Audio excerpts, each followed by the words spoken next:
마태복음 8장 14절에서 22절입니다. 예수께서 베드로 집에 들어가사 그 장모가 열병으로 앓아누운 것을 보시고 그의 손을 만지시니 열병이 떠나가고 여인이 일어나서 예수께 수종들더라. 저물매 사람들이 귀신 들린 자를 많이 데리고 예수께 오거늘 예수께서 말씀으로 귀신들을 쫓아내시고 병든 자들을 다 고치시니 이는 선지자 이사야를 통하여 하신 말씀에 우리의 연약한 것을 친히 담당하시고 병을 짊어지셨도다 함을 이루려 하심이더라. 예수께서 무리가 자기를 애워싸는 것을 보시고 건너편으로 가기를 명하시니라. 한 서기관이 나와 예수께 아뢰되 선생님이여 어디로 가시든지 저는 따르리이다. 예수께서 이르시되 여우도 굴이 있고 공중의 새도 거처가 있으되 인자는 머리 둘 곳이 없다 하시더라. 제자 중에 또 한 사람이 이르되 주여 내가 먼저 가서 내 아버지를 장사하게 허락하옵소서. 예수께서 이르시되 죽은 자들이 그들의 죽은 자들을 장사하게 하고 너는 나를 따르라 하시니라. 아멘. 마태복음 8장과 9장에는 9개의 치유기사, 중간에 풍랑을 잠잠하게 하는 기적이 있어서 10개의 기적 이렇게 말씀드렸습니다. 그런데 3개, 3개, 4개 이렇게 세트로 구성되어 있습니다. 3개가 끝나면 제자도에 대한 말씀, 그 다음에 또 3개의 기적이 끝나면 제자도에 대한 말씀, 마지막 4개의 치유가 끝나면서 제자도에 대한 말씀, 이렇게 3세트로 이루어져 있습니다. 어제 주일에 우리가 첫 번째 나병 환자 사건을 보았고요. 지난주 새벽 기도회 때 백부장의 하인을 고치시는 2번째 기적을 보았고요. 오늘 베드로의 장모가 3번째, 첫 번째 세트의 나병 환자, 백부장의 하인, 베드로의 장모, 그 다음에 이어지는 18절에서 22절은 제자도에 대한 말씀이죠. 주님을 따르겠습니다. 제자가 되겠습니다. 서기관이 말했을 때 여우도 굴이 있고 새들도 보금자리가 있는데 인자는 머리 둘 곳이 없다. 또 한 사람이 어디로 가시든지 따라가겠는데 먼저 장례식을 치르고 장사하고 죽은 자들이 죽은 자를 장례하고 너는 나를 따르라. 이런 어떤 예수님을 따름에 대한 제자도에 대한 말씀들로 첫 번째 세트가 오늘 마무리되는 부분입니다. 그리고 이제 내일 살펴보게 될 말씀 9장에서는 이제 2번째 세트가 시작되는 것이죠. 지붕 뜯고 내려오는 중풍병자 이런 식으로 해서 마태는 좀 짧게 쓰는 경향이 있습니다. 중풍병자에게 내 죄사함을 받았느니라라고 말할 때도 지붕을 뜯고 내려오는 내용은 생략되어 있습니다. 마가복음과 누가복음하고 이렇게 비교해 보면 마태는 치유기사에서 좀 짧게 쓰는 경향이 있다. 이렇게 생각하시면서 읽으시면 될 것 같습니다. 이렇게 보면 첫 번째 세트에 나병 환자, 나병 때문에 마을에서 쫓겨나서 진영에서 떠나 혼자 격리해서 사는 소외된 사람이죠. 백부장, 이방인이에요. 유대인들의 입장에서 보면 소외된 사람이에요. 이방인, 부정한 사람이죠. 그 다음에 베드로의 장모, 예수님 시대의 여성들은 소외된 사람들이에요. 사람으로 취급받지도 않았어요. 그러니까 그 시대의 이 첫 번째 세트의 세 부류를 보면 다들 부정한 사람들이에요. 소외된 사람. 나병 환자는 질병 때문에 부정해졌고요. 백부장은 민족적 그 유대인이 아니기 때문에 소외된 사람이고요. 또 성별적으로 베드로의 장모는 여성이기 때문에 소외된 사람이에요. 의도가 너무나 명확하죠. 주님의 사역은 모든 사람을 위한 복음이고 하나님 나라의 선포라는 것을 알 수 있어요. 누구도 포기하지 않아요. 그래서 질병을 걸린 사람도 다시 회복시키고 치유시키시고 하나님 나라 백성으로 삼아주시고 이방인도 포기하지 않고 당시에 유대인들이 이방인들을 하나님 왜 만드셨을까? 지옥의 연료로 쓰려고, 지옥의 땔감으로 쓰려고. 이걸 공공연히 떠들어대는.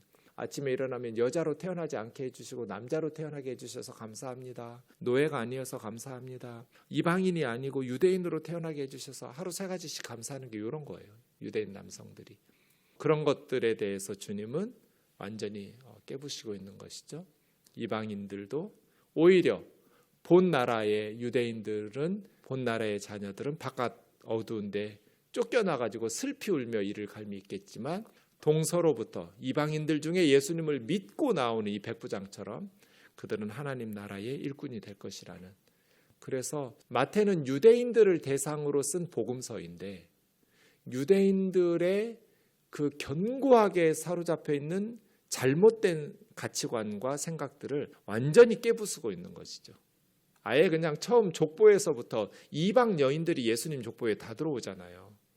뭐 사라도 있고 리브가도 있고 경건한 이스라엘의 어머니들은 예수님 족보에서 다 상략되어 있어요. 모압 여인 룻, 또 가나안 여인 라합, 바세바, 햇사람 우리아의 아내니까 바세바도 이방 여인일 가능성이 많아요. 다 부정한 유대인들의 입장에서 보면 그래요. 그리고 예수님이 태어났는데 제사장이든 바리새인이든 기대되었던 메시아를 환영하리라고 기대됐던 이스라엘 사람들 아무도 안 오고 동방박사들 이방인들이잖아요. 그렇게 마태는 유대인들을 대상으로 예수님이 메시아라는 것을 전하는 복음서인데 1장부터 끝장까지 유대인들을 불편하게 해요. 유대인들의 교만, 그들이 가지고 있었던 어떤 영적인 교만과 이런 것들 다 깨부셔요. 혈통으로 구원받는 거 아니에요. 그런 어떤 영적인 프라이드를 가지고 구원받는 거 아니에요.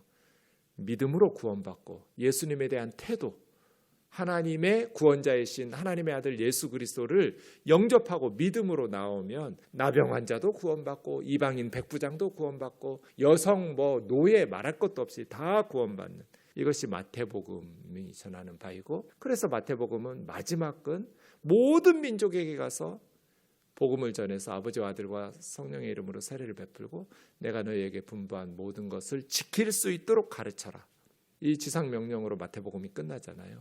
그러니까 마태복음은 유대인들을 대상으로, 그래서 구약성경 인용이 많아요. 그래서 첫 번째 나오는 거예요. 신약성경에서. 구약에서 신약으로 넘어올 때 구약의 내용들이 성취되었다라는 말씀들, 마가, 누가, 요한은 구약의 인용이 거의 없어요. 이방인들을 대상으로 쓴 복음서이기 때문에 이방인들은 구약성경 잘 모르잖아요.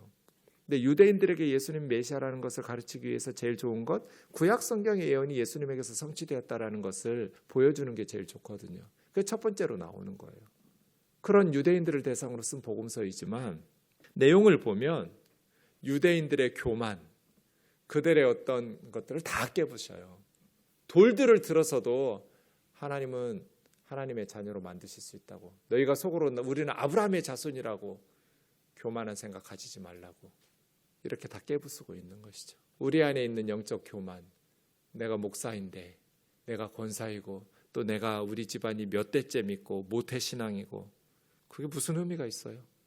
예수님 앞에서 우리가 어떤 마음으로 하루하루를 살아가는가, 겸손하게 주님의 은혜와 긍휼과 자비를 구하면서 주님께서 이렇게 이방인들에게, 또 나병 환자들에게, 여성들에게, 노예들에게, 또 나중에 9장에 보면 마태는 자기 얘기예요. 세리, 매국노에게 은혜를 베푸시면서 제자로 부르시고, 이러한 모든 것들을 기뻐하고 환영하면서 하나님 나라의 그러한 놀라운 역사들을 함께 이루어가는 게 중요하겠죠. 굉장히 좀 의도적이라고 보여요, 저는. 첫 번째 세트의 기적이 나병 환자, 백부장, 여자, 베드로 장모예요. 그리고 나서 제자도예요. 예수님을 너 따를래? 이렇게. 베드로의 집에 들어가시니 가버나움이거든요. 원래 베드로는 요한복음 1장 14절에 보면 벳세다 사람이에요. 그런데 예수님께서 마태복음 4장 13절에 나사렛을 떠나 스불론과 납달리 지경 해변에 있는 가버나움에 가서 사시니, 그러니까 예수님이 공생애 하시면서 나사렛에서 가버나움으로 옮기니까 베드로의 가정이 식구들 다 데리고 벳세다에서 가버나움으로 이사 간 거예요. 그러니까 부모와 처자를 버리고 주님의 제자 되는 것도 귀하지만 더 귀한 건 뭐예요? 가족이 통째로 예수님 믿는 거죠. 베드로네 집처럼. 그냥 예수님 이사 가니까 예수님 믿는 곳으로 아예 통째로 옮겨버렸어요. 나중에 고린도전서 9장 5절에 보면 사도 바울이 베드로에 대해서 우리가 다른 사도들과 주의 형제들과 게바, 베드로와 같이 아내를 데리고 다니면서 복음 전할 그러한 권리가 없겠느냐고. 그러니까 베드로는 아내를 데리고 다니면서 선교사역 같이 한 거예요. 그러니까 하나님의 일을 베드로처럼 온 집안이 같이 그냥 헌신하면서 믿음의 가문을 이루는 것, 이게 제일 좋은 거죠. 그런 면에 있어서 베드로는 예수님을 따르고 주님의 제자된 직분 사명 감당하기 위해서 온 집안이 벳세다에서 가버나움으로 이사했구나, 이걸 알 수 있어요. 그 베드로의 장모가 열병으로 누운 것을 보시고, 이날 안식일이었거든요. 그의 손을 만지시니 열병이 떠나가고 여인이 일어나 예수께 수종들더라. 우리의 치유는 주님을 수종들기 위한 치유여야죠. 은혜만 받고 끝나는 게 아니라 은혜 받았으면 이제 주님께 감사하는 마음으로 수종들어야죠. 아팠었으니까 좀 쉴 수도 있을 것 같은데 낫자마자 주님을 수종드는 베드로의 장모의 모습이 인상적이죠. 치유가 되자마자 즉각적이고 완전하게 치유가 된 거예요. 그래서 주님을 섬기고 수종드는, 우리에게 주신 은혜가 감사해서 섬기고 주님을 수종드는 그러한 치유와 회복으로 보답해야겠죠. 우리는 저물매 16절에 저물었다는 건 이제 안식일이 끝났다는 거죠. 금요일 해 떨어지면서부터 토요일 해 질 때까지가 안식일이거든요. 해 지면서부터 하루가 시작돼요. 저물었어요. 그 말은 안식일이 끝났어요. 오전에 가버나움 회당에서 예배 드렸고 회당 예배 드리면서 귀신 들린 사람 고쳤어요. 그 다음에 나오셔가지고 베드로의 장모를 고쳤어요. 그리고 저물었어요. 안식일이 끝났어요. 그랬더니 귀신 들린 자들을 많이 데리고 오고 병든 자들을 다 고치셨다 이랬어요. 안식일에 못 고치니까 유대인들은 안식일에 일하지 말라는 잘못된 율법 해석 때문에. 근데 안식일이 끝났으니까 이제 저물었으니까 많은 사람들이 그 다음날 와도 될 것 같은데 안식일 끝났으니까 그 저녁에 다 몰려왔죠. 그럼에도 불구하고 예수님께서 다 고쳐주셨다. 그러면서 이제 17절 이런 구절이 마태복음의 특징인 거예요. 다른 복음서들은 고쳤다로 끝이거든요. 근데 마태복음은 이는 선지자 이사야로 하신 말씀에 우리 연약한 것을 친히 담당하시고 병을 짊어지셨도다 함을 이루려 함이라. 이런 부분들이 이제 마태복음이 유대인들을 대상으로 쓰기 때문에 특징인 것이죠. 예수님의 치유는 구약의 성취다 이렇게 말하는 거죠. 이사야 53장 4절 그는 실로 우리의 질고를 지고 우리의 슬픔을 당하였거늘. 이사야 53장 5절 그가 채찍에 맞음으로 우리가 나음을 입었도다. 이 말씀 지금 하고 있는 거예요. 그가 우리 연약한 것을 친히 담당하시고 병을 짊어지셨도다. 목사님 좀 다른데요? 이사야 53장하고 마태복음 8장하고는 왜 다를까요? 초대교회 신약시대 사람들이 어떤 구약 성경을 읽냐면 지금 우리가 읽고 있는 구약 성경은 히브리어를 직역한 거예요. 히브리어를 번역한 거예요. 근데 히브리어로 된 성경은 초대교회 사람들은 못 읽어요. 이스라엘 사람들만 읽을 수 있겠죠. 로마 사람들, 그리스 사람들, 터키 사람들 지금으로 하면 못 읽잖아요. 언어가 다르니까. 그래서 초대교회는 히브리어로 된 구약 성경이 아니라 그걸 헬라말로 번역한 성경을 읽어요. 로마 제국 공용어로. 그걸 septuagint라고 그래요. 70인경. 70인경으로 보면 이 내용이 똑같아요. 이사야 53장 4절이. 그래서 신약 성경을 구약을 인용했다라고 말하는데 구약 찾아가 보니까 단어들이 표현들이 조금씩 다를 때가 있어요. 왜 다르지? 이렇게 생각하면 거의 확실하게 70인경 번역본을 인용하기 때문에 그래요. 신약 성경 저자들은. 그래야 그들이 읽는 성경을 가고 맞춰줄 거잖아요. 네. 그래서 이사야 53장 4절하고 이 마태복음 8장 17절이 septuagint로 보면 70인경으로 보면 거의 정확하게 일치하는 헬라어라고 알 수 있어요. 그러니까 우리의 질병을 주님께서 채찍에 맞음으로 우리가 나음을 입고 우리의 질고를 지고 주님이 우리의 질병을 슬픔을 당하심으로써 우리가 치유되고 회복되는 것이었다라고 이야기하는 거죠. 이렇게 첫 번째 세 세트의 치유 기사가 끝났고요. 그 다음 18절부터는 이제 첫 번째 세트를 마무리하면서 제자도 이야기를 두게 하는 것이죠. 무리가 에워싸우는 것을 보시고 건너편으로 이제 가버나움에서 가다라 지역으로 건너가기를 명하셨는데 한 서기관이 당시에는요 글을 읽고 쓸 줄 아는 사람들 거의 없다고 보시면 돼요. 90% 이상 문맹이에요. 근데 서기관은 유식한 사람이죠. 성경 말씀을 회당에서 필사하고 연구하고 가르치는 율법 선생이에요. 이 서기관이 선생님 어디로 가든지 저는 따르겠다고, 제자가 되겠다고. 저 같으면 굿! 다른 제자들 까막눈이에요. 마태, 레위 같은 매국노인 세리를 제자로 부르지 말고 이런 서기관들, 이 사람은 랍비 교육을 받은 율법 학자잖아요. 구약 성경에 정통한 이런 사람들 잘 가르치면 얼마나 큰일 하겠어요.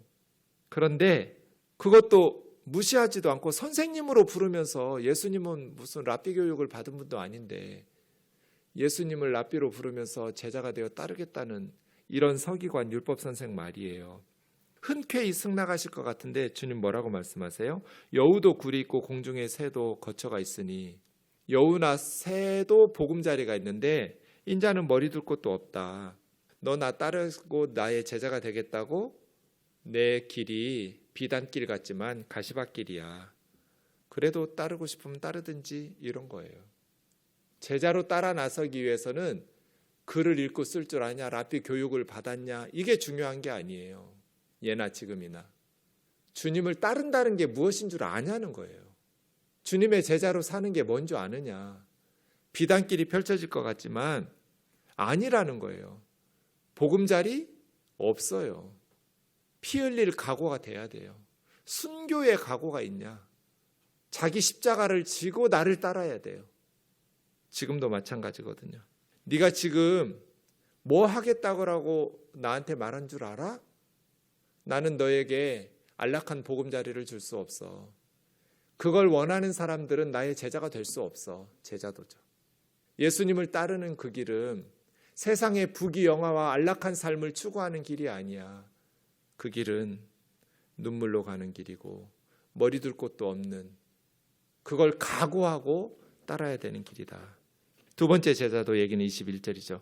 주님 따르겠는데 먼저 가서 아버지 장례식 치르고 오겠다고.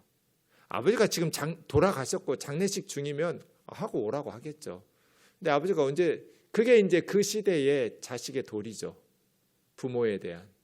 근데 아버지가 언제 돌아가실지 알아요? 이게 이제 선교사들의 문제예요. 선교사들이 부모에 대한 마음의 짐들이 다 있죠. 자식된 도리를 해야 되는데. 근데 그렇다고 해서 우리 부모님 빨리 천국 가라고 할 수 없잖아요. 부모님이라도 장례식 끝나고 선교지로 나간다고 하면 몇 명이나 선교사로 나가겠어요. 그러니까 죽은 자들을 장세하게 하고 너는 나를 따르라. 여기서 죽은 자들이, 이 말은 영적으로 죽은 자들이, 나머지 친척들, 가족들이 있을 거잖아요.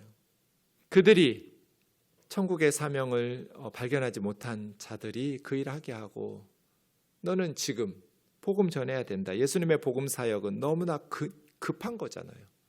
미룰 수 없는 사역이에요. 그러니 그렇게 하나님 앞에서 주신 사명 감당하려는 각오가 되어 있지 않으면 나의 제자가 되어 따를 수 없다. 목회하면 부모, 형제, 자식 노릇 못해요. 그거 다 챙겨가면서, 제가 저희 집안의 장남이거든요. 저희 아버지가 둘째인데 큰아버지가 일찍 돌아가셔가지고 제가 맏형 노릇을 해야 되고 우리 이렇게 대소사의 일들을 해야 돼요. 아버지 때에. 근데 못해요. 목회하다 보니까. 늘 마음에 이렇게 미안함이 있죠. 근데 그거 다 하면서 어떻게 목회하고 하나님 일 하겠어요. 제자가 되어서 따른다는 거. 주님 뜻대로 살기로 했네. 주님 뜻대로 살기로 했네. 뒤돌아서지 않겠네. 세상 등지고 십자가 보내. 세상 등지고 십자가 보내. 뒤돌아서지 않겠네. 이 세상 사람 나 몰라줘도, 이 세상 사람 나 몰라줘도 뒤돌아서지 않겠네. 주님의 제자가 되어서 따르는 길은 그런 것이죠. 그래서 첫 번째 세트의 치유기사가 끝나고 제자도. 기도하겠습니다. 사랑하는 하나님 아버지, 한 사람도 포기하지 않게 하옵소서.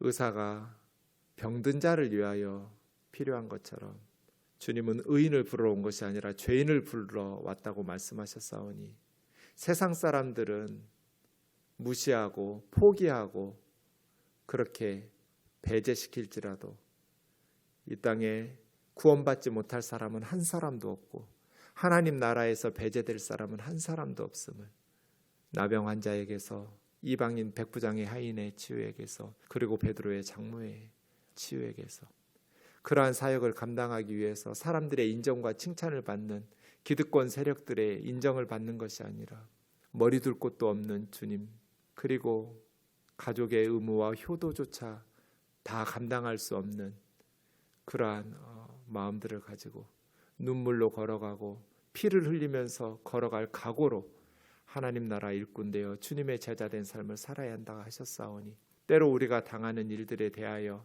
믿음의 시련과 박해에 대하여 당연한 것으로 여기고 우리 가문을 베드로의 가문처럼 온전히 구원하는 믿음의 가문들을 이루어서 하나님 나라를 섬기는 가정을 만들 때까지 주님 우리가 우리의 사명을 다하게 하옵소서.